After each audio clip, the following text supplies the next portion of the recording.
안녕하십니까. YTN 라디오 황보선의 출발새 아침 황보선입니다. 금요일입니다. 오늘 아침 기온 뚝 떨어졌습니다.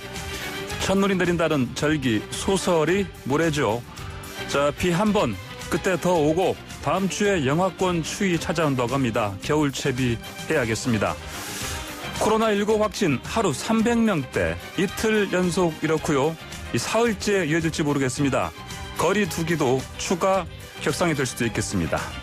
이런 상황에 확진자 500명대라는 가짜 뉴스까지 떠돌았습니다. 미국 제약사 화이자와 모더나에서 영국 아스트라제네카도 백신 임상 3상 시험 결과를 곧 내놓을 것 같습니다. 미국 제약사 것보다 값이 더 싸게 나올 것 같습니다. 법무부가 윤석열 검찰총장에 대한 대면 감찰 조사를 취소했습니다. 감찰 거부를 이유로 직무 배제 등 초유의 징계 가능성도 제기되고 있습니다. 정부가 어제 전세형 공공주택 11만 4천 가구를 공급하는 계획을 밝혔는데 핵심 수요를 소화할 수 있을지 모르겠습니다. 공수처장 후보자 뽑지 못해서 여야 갈등 더 증폭되고 있습니다. 여당은 개정안 통과를 벼르고 있죠. 김해 신공항 사실상 백지화되고 가덕 신공항 추진되는 상황을 두고 정치권을 비롯한 각계 의견, 지역 여론이 분분합니다. 오늘 저희 출발새 아침에서 짚어볼 이슈들입니다. 2020년 11월 20일 금요일 YTN 라디오 홍보선의 출발새 아침 시작합니다. 네, 한국 정치를 풀어내는 토론사이다. 여의도 중계석 시간입니다. 여의도 정치 상황을 누구보다 명쾌하게 시원하게 풀어주실 두 분 함께하십니다. 더불어민주당 서른 의원 나오셨습니다. 안녕하십니까? 네, 반갑습니다. 서른입니다. 네, 국민의힘 홍문표 의원 나오셨습니다. 네, 홍문표입니다. 네, 반갑습니다. 반갑습니다. 먼저 초대 공수처장 후보 선정 이 논의가 결국은 합의가 안 됐는데, 자, 여당은 야당 탓, 야당은 여당 탓 하고 있습니다. 자, 각자의 지금 주장들 엇갈리고 있는데 이런 상황 좀 어떻게 보십니까? 먼저 서른 의원께서 말씀해 주십시오. 근데 여당 야당 떠나서 객관적으로 국민의힘이 공수처를 출범 못하게끔 하겠다는 게 기본 전략인 거는 국민들이 다 아실 테이고, 그게 따라 가지고 추천한 사람들이 임정혁 변호사, 이현 변호사들인데, 이분들이 아예 그냥 공수처 안 되게끔 하려고 작심하고 나왔던 분들이거든요. 심지어 한 분 중에서는 이분은 태어나지 않아야 할 괴물이 태어난 것이 공수처다. 네. 이렇게 말씀하셨던 분도 있다시피 하기 때문에 국민의힘 기본 입장은 절대 안 한다. 못하게 한다.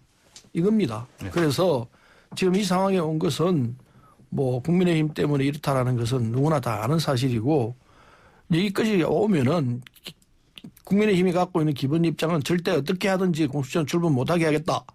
이 기본 입장으로 되어 있는 한에서는 다른 방법으로 가야지, 이렇게 가서는 백날 가도 안 되는 것으로 결정이 나와 있는 상황이라고 봅니다. 예, 공수처장, 공수처 출범 자체를 안 되게 하려는 그런 기본 입장을 확인한 것이다. 이렇게 보시는군요. 홍표 의원께서는 의견 다르시겠죠? 저는 우리 국민들이 이제 알 걸 다 알고 있기 때문에 간단히 말씀을 드리겠습니다마는 법으로 만든 이 기구거든요. 이 기구를 이 위원회에서 그 법을 또 거부하고 어긴다. 이게 과연 상식으로 통하는 나라에 지금 있을 수 있는 일이 벌어지고 있는가 하는 데 대해서 제기를 하고요. 내용에 보면은 전체 회의를 3번 하고, 그리고 이제 좁혀가는 과정에 3번 투표를 해서 4명으로 압축을 했다는 겁니다. 네. 그런 과정에서 서로 옥신각신하고 서로 논리를 전개하다가 갑자기 회의를 중단하겠다. 더 이상 회의는 없다. 이러고 일어나 버리면은 이게 과연 대한민국 최고 권력기관의 소위 공수처장을 뽑는 이 과정이 이래 가지고 국민에게 어떻게 신뢰를 주고 또 이것을 이유로 다룰 수 있는 것이 납득을 하겠는가. 이런 측면에서 저는 그날 당시에 있었던 몇 분들의 얘기를 간접적으로 들어보니까 우리 밤늦게까지라도 회의를 하자. 그것도 받아주질 않고, 그러면은 차라리 내일 한 번 더 하자. 그것도 안 받고 이걸로 없다. 이러면 이게 무슨 군사작전도 아니고 너무 일방적으로 할 때 저희들이 곰곰이 생각해 보면은 방금 지금 서른 의원도 말씀했습니다마는 하다 안 되니 새로운 법을 만들겠다. 이 하나의 핑계를 잡기 위해서 이렇게 명분 없는 중단을 하고 또 회의를 늦게까지도 하지 않고 다음에 회의를 한 번 더 할 수 있는 기회를 달라기도 안 하는 것은 이미 저는 작전이 들어간 것이라고 보는 겁니다. 그건 바로 이제 7대 6으로 되어 있는 이 현행 추천 규정을 7대 5로 만들기 위한 새로운 법을 이제 만들기 위해서 이런 과정이 이렇게 국민으로부터 의아하고 또 야당은 반발할 수밖에 없는 상황까지 가고 있는 것이 오늘의 현실이다. 이렇게 진단을 합니다. 네, 듣고 있기가 참 깝깝합니다. 근데 지금 공수처 출범하기로 한 게 4개월이 지났습니다. 법 위반이 4개월치 계속되고 있습니다. 그래서 처장 후보로 이 거명됐던 사람들을 놓고 3차례에 걸쳐서 투표를 했습니다. 3차례가 300차례 하도록 안 되도록 되어 있습니다. 왜? 아까 말씀드린 대로 이현 변호사하고 임정혁 변호사가 절대로 반대를 하고 있습니다. 네. 이런 구조화에서는 될 수가 없습니다. 그래서 뭐 또 하자는 그래서 큰 변명이죠. 처음부터 계획이 국민의힘 계획은 이거 공수처는 어떻게 하든 출범 안 시켜야 되는데 그 전략 중에 하나가 지연 시키자 이거거든요. 그래서 그게 눈에 훤히 보이고 국민들 다 알고 있는 사실이기 때문에 이제는 더 이상 안 된다. 이런 지연 작전에 여당이 질질 끌려가서는 안 되고 단호하게 상황을 정리하고 공수처를 출범시키도록 해야 한다. 이게 지금 우리 당이 갖고 있는 기본 입장일 수밖에 없습니다. 예, 지금 아직 그 협의할 여지는 남아있지 않겠습니까? 물론 저는 여지가 있다고 보는데 저렇게 지금 단호하게 얘기를 하는 걸로 봐서는 저는 이건 군사작전 이상의 작전이 들어갔다고 아까도 말씀드렸습니다마는 왜 그러냐면은 야당의 2분이 반대한다. 그 여당에서도 야당과 대화할 수 없는 사람이 4명이나 거의 들어있잖아요. 그럼 이런 상황을 알면서 우리가 구성이 됐어요. 그러면 이건 절충과 대화가 필요한 겁니다. 또 시간이 필요한 거고 이거를 마치 몇 번 회의를 해서 안 됐다고 그래서 새로운 법을 준비해서 이미 내놓고 또 새로운 법으로 밀어붙이겠다. 이러면 이건 겁을 주는 것도 아니고 이렇게 나라를 통치해서 이게 과연 우리 국민들이 편안한 나라가 되겠어요 이게. 그래서 저는 지금이라도 한두 번 더 만나는 기회를 여당이 좀 이렇게 기회를 내놓고 또 그러고 의원들이 지금 그와 같이 상반된 의견을 갖고 있는 것은 저는 조정할 수 있는 기회는 여당이 갖고 있다고 보는 거예요. 야당이라는 게 뭐 한계가 있습니까? 그래서 한계가 있기 때문에 그래서 저는 뭐 서른여 우리 지도자가 돌아가서 우리 이럴 게 아니라 한두 번 더 기회를 가지고 좀 우리 국민들이 편안한 공수처 탄생을 바라는 그런 어떤 대화가 필요하지 않냐 해서 서른 의원이 좀 그런 지혜를 좀 발휘해 주시오. 군사작전 네. 이야기를 하시는데 그건 뭐 비유니까 그렇게 말씀하실 수도 있겠습니다만은 지금 국민의힘 작전은 무조건 하고 지연 전술이거든요. 그래서 어떤 이유로 붙이든지 간에 또 하고 이렇게 하자는 거 이거 다 알고 있는 사실이기 때문에 이것은 더 이상 이게 뻔히 아는 내용을 가지고 또 하겠다라는 것은 어리석은 짓에 지나지 않는다고 봅니다. 군사작전이 아니라 여당이 더 이상 이렇게 어리석은 이 야당의 전술에 말려 들어가서 그냥 말씀하신 대로 또 논의하자 한다면은 그 시간만 낭비하는 것이고 결국 결과가 뻔히 나와 있는데 그걸 다시 하겠다면은 국민으로부터 우리가 지탄을 받을 거라 생각합니다. 그렇게 어리석냐 이 얘기 나올 수밖에 없기 때문에 이제는 우리가 말 그대로 참을 만큼 참았습니다. 기회를 얼마든지 줬습니다. 한두 번이 아닙니다. 3번, 4번 줘도 안 되는 거는 뭐 구조적으로 안 되게 돼 있으니까 이제는 결정을 하고 넘어가야 할 때이기 때문에 대단히 죄송합니다만은 이 존경하는 홍 의원님께서 당에 가셔서 이제 더 이상 소위 말해 장난치지 말고 솔직히 하자. 우리는 반대니까 니들 알아서 해라. 이렇게 하는 것이 정말 이건 양심의 가책이 안 되는 이런 경우에 일일 거라 생각을 합니다. 예. 자, 그러면 뭐 차라리 공수처를 제 생각 같아서 저렇게 완강하다면은 공수처를 뭐 우리 민주당 공수처로 바꿔갖고 거기서 했어요. 뭐 이걸 뭐 야당하고 협의합니까? 협의가 안 된다고 전제를 붙여놓으면은 어떤 회의도 안 되는 겁니다.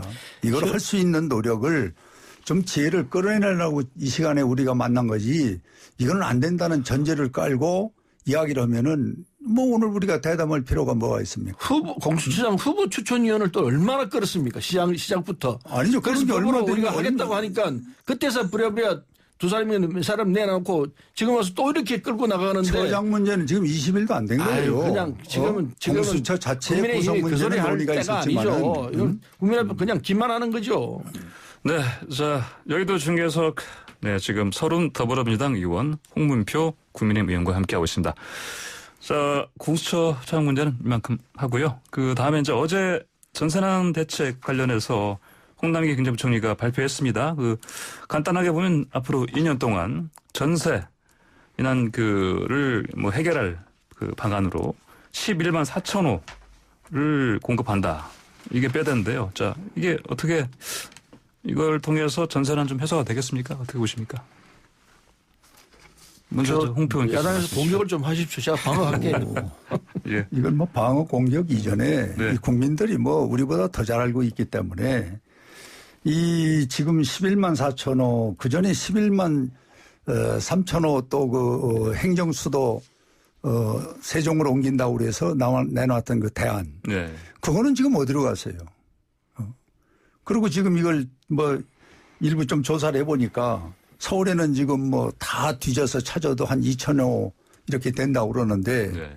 그 나머지 이 한 9천여 호는 어디서 어떻게 한다는 대안은 없고 그냥 뭉뚱그려 가지고 11만 4천 호 다 모아서 이 주택 문제 해결하겠다. 그럼 그 먼저 또 홍남기나 이 건설교통부 장관이 발표했던 11만 3천 호는 어디 갔고 지금 이게 선언적으로만 내만 놓고 하나 대책이 없어요.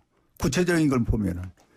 이렇게 국민을 자꾸 우롱하고 현혹하니까 이 주택 문제는 이제는 서울의 문제가 아니라 전국 대한민국의 주택 문제로 번져 있는 것은 정부의 주택 실패가 24번의 정책을 발표했지만 하나도 들어맞지 않고 도리어 그것이 공업풍선같이 부풀리는 그런 작용이 됐기 때문에 우리 서울 시민이나 우리 국민들이 주택 문제만 나오면은 고개를 절렁절렁 내두르는 겁니다. 이래서 저는 지금이라도 좀 늦지 않았다고 봅니다. 우리 형편이 코로나에다가 여러 가지 어려운 경제가 누적돼서 주택 문제가 여기까지 왔다면은 이제 주택 문제는 정부가 발표할 게 아니라 우리 주택 전문가들이 많습니다. 전문가를 구성해서 그들이 정부의 정책을 진단해보고 또 실수요자의 이야기를 듣고 이렇게 해서 필요한 소위 주택의 매뉴얼을 짜서 국민에게 이야기를 하고 설득을 시켜야지 정부 발표를 지금 믿는 사람이 누가 있습니까? 24번의 실패를 뭘로 지금 이야기를 해서 해결하겠어요. 그래서 저는 정부의 발표는 이제 그만하고 우리 전문가 시민단체에게 이 주택 문제의 진단은 그들에게 맡겨서 그들이 내놓는 답을 우리 따라가는 것이 여당이든 야당이든 옳은 길이다. 이렇게 저는 생각을 합니다. 네, 더 이상의 그 부동산 대책은 이제 발표하지 말고 이제 전문가들에게 맡겨라 이런 말씀하셨습니다. 자, 이 공격에 대해서 그 서른 얘기를 들을 만한 그런 상황이 돼 있죠. 죄송합니다. 그런데 정부가 지금까지 한 정책의 기본 기조는 일단 투기소를 차단하자 이 점하고 그다음에 지금 전월세를 살고 있는 분들의 주거권을 보장을 해주자 이거 하고 이게 이제 4년간 살 수 있게끔 이런 안전장치를 하자. 그다음에 실소유자 중심의 주택시장 안정화를 시키자. 뭐 이런 기본 개념에서 출발했던 것인데 그게 이제 시장의 구체적인 상황하고 좀 잘 안 맞는 부분이 좀 있었죠. 그런데 이 주택정책은 금방 단기적으로 효과가 안 나타나고 시간이 좀 가야 나오거든요. 그런 측면에서 좀 봐야 되는데 어제 홍남기 부총리가 긴급 처방으로 또 내놨습니다. 11만 4천 호를 이 임대주택을 내겠다 이렇게 했고 그 내용을 보면은 수도권에서 7만 가구입니다. 그중에 서울이 한 절반 가까이 되면 3만 5천 가구가 이 임대주택을 공급하겠다 서울에다가 이 입장인데 그럼 어떻게 할 것이냐. 아까 아무 내용이 없다고 그러는데 꼭 그렇지는 않습니다. 이 지금 내용을 보면은 3개월 이상 공실로 되어 있는 공공임대주택이 있습니다. 이게 한 3만 9천 가구 한 4만 가구 됩니다. 이게 이제 수도권에 한 1만 5천 가구 정도 되는데 이걸 전세 형태로 전환해 가지고 무주택자에게 공급하는 방안입니다. 그래서 다음 달부터 12월부터 입주자를 모집하고 내년 2월부터 입주가 가능하도록 그렇게 설계가 되어 있습니다. 그래서 이 규정을 좀 개정을 해야 합니다. 입주 자격에 자산과 소득과 요건을 없애는 방침입니다. 예. 누구든지 할 수 있게 하는데 주택이 없는 사람, 무주택자라면 누구나 입주가 됩니다. 예. 그래서 그렇게 되는데 이제 경쟁이 생기게 되면은 소득이 낮은 사람부터 또 장애가 있는 사람부터 이렇게 하도록 되어 있기 때문에 이 정도면은 내년 12월 달부터는 조금 풀릴 거 아닌가. 2월 달 되면은 확실히 풀리는 상황이 올 것이다. 이렇게 보고 있습니다. 근데 서울에 강남구에 이제 189, 190, 한 200가구 들어가고 송파구가 260가구, 강동구가 350가구, 양천이 정확히 뒤 숫자 일자리를 빼겠습니다. 양천구가 286가구, 총 한 5,000가구 정도가 공급될 예정입니다. 경기도가 9,700 한 10,000가구 정도 됩니다. 이렇게 정리가 되어 있기 때문에 물량이 꽤 있습니다. 그래서 여기에 제대로 공급이 되면은 되는데 문제는 이제 이 빈 상가가 꽤 비어 있는 데가 있거든요. 그리고 오피스텔, 호텔이 지금 비어 있는 호텔이 꽤 있습니다. 이 부분을 이용하겠다 그러는데 이 호텔 부분은 무슨 호텔에다 집을 짓느냐 이렇게 이제 반감을 합니다. 반론을 합니다. 근데 사실은 서울시가 시도를 했습니다. 시도를 했는데 잘 안 됐어요.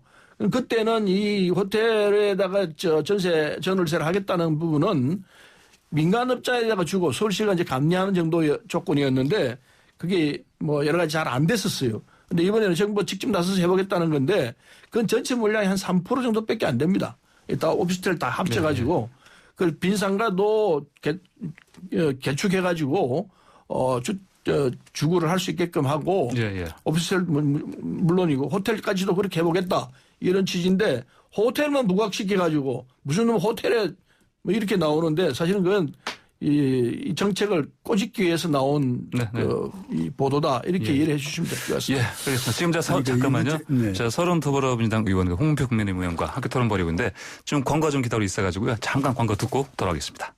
홍문표 국민의힘 의원 그리고 서른 더불어민주당 의원과 함께 토론 진행하고 있습니다. 지금 토론 들으시면서 문자 메시지 보내실 분들은 샵 0945번, 우물창자 0945번 50원 유료 문자로 보내주시면 됩니다. 또 유튜브에서도 저희 보이는 라디오 검색하시면 청취 시청 가능하십니다.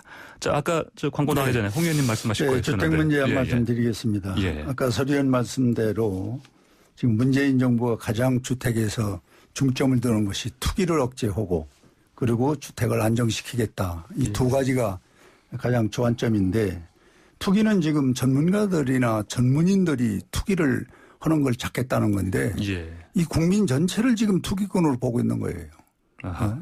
그거는 56% 뭐 48% 조금씩 다릅니다마는 전 주택이 뛰고 이렇게 주택이 지금 가야 할 방향을 잃고 이 투기라고 그럴까 하는 데서 우왕좌왕하고 있기 때문에 우리는 이 투기를 건절하는 게 아니라 투기를 조장하고 투기를 결국은 만드는 정부가 됐다는 것이고 또 이 안정 부분은 젊은 친구들은 이제 이 집 산다는 걸 포기했습니다. 어떻게 보면 전월세를 사느냐가 지금 최상의 상책으로 되고 있는데 여기다가 느닷없이 밑도 끝도 없이 민주당의 당 대표가 호텔 이 소위 주택론 이야기가 나왔는데 호텔의 구조는 어느 호텔을 가든지 1명 내지 2명 자는 이 방으로 돼 있어요. 그런데 우리가 필요로 하는 거는 3명 내지 4명의 가정을 필요로 하는 겁니다. 이렇게 현실적이지 못한 얘기를 당대표가 내놓고 이거를 마치 조언적인 정책인 것처럼 내놓으니까 국민들이 비웃는 거예요. 도대체 현실을 알고 얘기를 하냐. 홍 총리도 부총리도 그렇지 또 장관도 그러지 여당의 대표도 그렇지 주택 문제는 이 전문가한테 맡겨야 되는데 아까 말씀드린 대로 이렇게 알지 못하는 사람들이 정치 논리로 그저 표를 의식해서 한마디씩 하다 보니까 온 국민이 전부가 이 주택 문제에 지금 아주 불안을 떨고 있는 거예요. 그래서 저는 지금도 이 주택 문제는 뭐 여야를 빼고 전문가들 사회단체가 모여서 좋은 진단을 해서 그 결과를 갖고 정부나 우리 여야가 따라가는 모습이 새로운 주택 방법을 난 찾는 길이다. 이렇게 강조를 합니다. 뭐 호텔을 그냥 쓰겠다는 건 아니고요. 공실률이 60% 이상 되는 호텔들이 있습니다.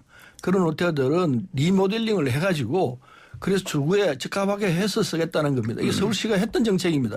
근데 잘 안 됐어요. 근데 그걸 이제 재검토해서 하겠다는 건데 호텔만 부각시키는데 이건 아닙니다. 그렇게 공격할 건 아니고요. 네. 같이 주택 문제를 해결하자는 건데 야당은 무슨 방안이 있으면 좀 내놓으면서 대안을 제시하면서 공격을 하는 게 좋을 것 같습니다. 예. 지금 대안을 내놨으니까 그걸 좀 검토해 보세요. 네, 검토하겠습니다. 예. 대안인지 아닌지 모르겠습니다. 예. 자, 저 부동산 대책 문제는 여기까지 짚어보고요. 다음으로 지금 계속해서 그 추미애 법무장관과 윤석열 검찰총장 갈등이 계속되고 있는데 또 어제 같은 경우는요. 법무부가 이제 윤석열 검찰총장에 대한 대면 감찰 조사 이거 추진하려다가 결국 취소했습니다. 근데 이거 두고 이제 언론에서는요. 이걸 이제 뭐 감찰을 이제 윤 총장이 거부했으니 이제 이걸 이제 이유로 해서 앞으로 뭐 징계 착수한다. 뭐 이런 전망까지 나오고 있습니다. 이 상황 좀 어떻게 봐야 되겠습니까? 네, 그게 검찰이 보도 자료를 제대로 낸 건지 언론 쪽에서 이걸 그냥 사실과 다르게 설명을 하고 있는데 이거는 좀 문제가 있다 봅니다. 근데 이 언론에서 느닷없이 평검사 2명을 보내가지고 감찰을 시도했다. 의도적으로 망신주기를 했다. 이렇게 보도를 했는데 이게 사실이 아닙니다. 사실이 아닌 것이 이 법무부에서 17일 날 감찰과 검사 2명을 대검에 보냈습니다. 그래서 윤 총장을 만나가지고 방문조사 애정서를 전달하려고 했습니다. 이게 전달자였습니다. 전달자였는데 감찰을 하려고 했다. 이렇게 지금 보도가 나갔습니다. 이거 오보의 전형입니다. 그리고 대검이 애고 없이 방문했다. 그래서 거부했다 그러는데 다 얘기했습니다. 했고 18일을 다시 검사를 보내가지고 윤석열 조장은 19일 감찰 조사에 협조하라. 이 내용을 밀봉해가지고 공문을 윤 총장에 전달하려고 했는데 그것도 안 된다고 그랬습니다. 이 내용은 그건데 이걸 지금 언론에서 잘못 보도되어 있기 때문에 국민들께서 오해를 하고 있는 부분이 있는데 오해인지 언론이 지금 윤석열 총장의 사법개혁에 검찰개혁에 반대하는데 같이 동조하는 건지 모르겠습니다만은 잘못된 부분은 분명히 잘못된 겁니다. 그래서 지금 이 조건에서 윤 총장은 감찰을 거부해서는 안 된다고 생각합니다. 감찰당할 일이 분명히 있습니다. 분명한 내용이 뭐 복잡하게 얘기할 거 없고 장모 부분에 대한 부분도 있고 부인 부분에 대한 부분도 있습니다. 그다음에 이 라임 사건에 대해서 검사들 향응을 했다는 보고가 있었는데 이거 그냥 무시했거든요. 이 부분도 분명히 감찰 내용입니다. 그리고 2018년에 옵티머스 사건 났을 때 중앙지검에서 이게 무혐의 처리했습니다. 만일에 그때 제대로 수사를 했으면은 옵티머스 사건이 이렇게 커지지 않았습니다. 여기 책임이 없다고 하면 절대로 안 되죠. 이것도 감찰 대상입니다. 그리고 지검장 재직할 당시에 조선일보 방상훈 사장 만났어요. 만난 게 무슨 죄냐? 그때 이미 방상훈 사장은 피고발인이었습니다. 고발돼 있는 상태였습니다. 만나면 안 돼요. 만나면 안 되는데 지금 만나가지고 무슨 얘기를 했는지 모르겠지만은 이것도 감찰 대상이에요. 당연히 감찰 받아야 될 사안인데 이걸 본인이 못 받겠다 그러면 감찰이라는 제도는 왜 있는 겁니까? 총장이라고 해서 감찰 잘못한 부분이 있으면 감찰 받고 그리고 결과를 가지고 판단해야지. 감찰 받을 수 있는 충분하고 확실한 내용들이 있는데 왜 안 하겠다는 겁니까? 말이 안 되는 소리죠. 예, 서른님께서는 윤석열 검찰총장이 감찰받아야 될 이유, 사유는 아주 많다. 감찰받아야 된다. 이런 말씀하셨습니다. 네, 저도 한 말씀 드리겠습니다. 이 추 장관이 윤 총장 감찰을 취소했다. 뭐 사실 여부를 떠나서 우리는 언론과 뉴스를 믿을 수밖에 없는데 그렇다면은 저는 늦게라도 제정신을 차린 것이다. 이렇게 아니, 잘못하고 계세요. 아니, 얘기 들어보세요. 예. 그 다음에는 소위 지금 뭐 장모 그 부인 얘기를 하는데 그건 수사를 해서 결과가 나오면은 거기에 가령 윤 총장이 연루가 됐다든지 했을 때 그때 감찰이 들어가든지 무슨 수사를 들어가는 건데 지금 따로따로 장모하고 부인은 지금 수사가 진행되는 걸로 알고 있는데 이 진행되는 과정에 윤을 무슨 이유로다가 그 이유로 해서 감찰을 하느냐 하는 것이고 또 하나는 지금 추 장관이 참 저속한 표현으로 이 감찰이라는 이 소위 권위적인 권능을 흔히 이야기하는 조자룡 헌칼 쓰듯 지금 마구 휘두르고 있는데 국민이 이거 무서워하지 않습니다. 두려워하지 않습니다. 또 그 칼을 써서 뭐 결과가 나온 게 있어야죠. 서류만 요란하고 엄포만 주고 공갈만 치는 거지. 이러다 보니 이제 윤 총장을 떠나서 국민이 바라볼 때 야, 추 장관이 왜 저렇게 추원 칼을 저렇게 휘두르느냐. 이래서 장관이 한마디 하면 국민이 불안합니다. 국민이 불안하면 국가가 잘 돌아가겠습니까? 모든 뉴스의 초점은 거기에 맞춰서 추 장관이 무슨 얘기 또 할 것이냐. 여기에 기초가 돼서 그날 살아간다면은 참 불행한 국민이고 바로 이것은 추 장관이 만드는 하나의 월권이기 때문에 저는 이 추 장관이 이제 이런 행동은 그만하고 정상적인 나는 장관으로 돌아갔으면 좋겠어요. 예. 예, 대한민국에는 정확하게 검찰 개혁을 절대 해서는 안 된다. 그냥 그대로 가자 하는 세력과 검찰은 개혁돼야 한다. 이 두 세력이 좀 나눠져 있습니다. 어느 쪽이 옳은지는 국민들이 알고 있습니다. 검찰 개혁해야 한다. 이게 답입니다. 그런데 이게 저항하는 쪽에서 국민의힘부터 시작해가지고 윤석열 총장 그리고 일부 언론 이 큰 세력들로 이 검찰 개혁에 저지하고 있는데 그러나 안 될 것입니다. 검찰 개혁은 과거에 야당 지금 국민의힘도 하자고 했습니다. 오죽하면 하자고 했겠습니까? 그래서 할 수밖에 없고 할 수밖에 없게 되어 있습니다. 공수처가 출범하게 되면은 그러면은 검찰 개혁은 자동적으로 될 수 있는 구조가 된다고 봅니다. 그래서 국민의힘이 반대하고 있고 윤석열 총장 등등이 반대하고 있습니다. 이 구조는 반드시 혁파돼야 한다고 봅니다. 자, 이분 말씀을 내가 안 드리려고 그랬는데 저렇게 말씀하니까 한 말씀 드렸는데 검찰 개혁 우리 당이 하자고 그랬습니다. 또 해야 됩니다. 그런데 해야 되는 핵심은 뭐냐? 검찰이 수사권과 기소권을 동시에 갖고 있기 때문에 월권을 부린다는 거죠. 그래서 검찰을 개혁하자고 해놓고 공수처가 또 이 기소권과 수사권을 다 가져가잖아요. 그럼 이게 무슨 공수처입니까? 검찰 위에 또 하나의 기관을 만드는 거지. 이래서 우리는 공수처를 처음에 반대했던 거예요. 그래서 저는 이 공수처의 내용부터가 모든 게 마음에 안 들지만은 그래도 새로운 정치를 하면서 국민과 함께 하자는 이런 그 검찰의 개혁 같이 하자는 뜻에서 동의를 하고 오늘 여기까지 오는 것입니다. 예, 지금 문자 메시지 많이 도착하고 있습니다. 그 2718님께서는 국민의힘 쪽에서는 검찰 개혁 반대하는 건가요? 이런 질문 주셨고요. 하자는 겁니다. 예. 네. 검찰 개혁 하자고 그러는데 절대 하지 말자는 입장이 분명한 거죠. 남미당의 속을 어떻게 알아요? 아유, 그건 뭐 가슴에 손을 얹고 얘기하십시오. 우리도 검찰 개혁 하자는 것이 우리 당의 당론이고 또 그렇게 주장을 해왔고. 예, 알겠습니다. 자, 지금 시간이 좀 약간 어중간하게 좀 남았어요. 그래서 간단하게요. 그 두 분 의견 좀 여쭙고 싶은 게 그 서울시장 그 선거 관련해서 민주당 탈당한 금태섭 전 의원 지금 야권 후보 출마한다 이렇게 얘기했고 민주당에서는 우상호 의원이 출마 선언했습니다. 이 상황은 좀 어떻게 보십니까? 간단하게 한 1분씩만 말씀해 주십시오. 예. 저는 아직까지 우리 당에서는 확실한 주자를 내놓지는 않고 있습니다만은 이 서울시장 보궐선거를 왜 하나를 우리는 국민에게 이 정부가 가르쳐야 됩니다. 이 권력형성 추행 아닙니까?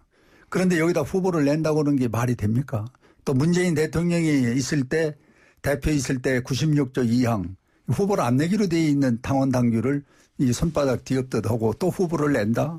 저는 이거 온당치 못합니다. 우리 당은 원칙대로 승리를 위해서 가겠는데 아직은 후보가 우리들이 지금 준비하는 단계다 이렇게 말씀을 드립니다. 네, 박근혜 대통령 국정농단해가지고 구속돼 있던 상태에서 국민의힘이 후보 냈습니다. 그 후보를 낼 거냐 말 거냐는 문제 가지고 시비할 건 아닐 것 같고요. 지금 금태섭 전 의원이 야권 후보로 출마하겠다는데 좀 넌센스죠. 우리 당에서 이 지역구 의원, 국회의원 후보로 선택도 못 받았습니다. 당원 투표에서 떨어졌습니다. 그런 분이 한 지역에 국회의원 후보도 못 나온 분이 서울시장으로 나오겠다? 조금 이건 넌센스고요. 금태섭 의원이 진정했으면 좋겠습니다.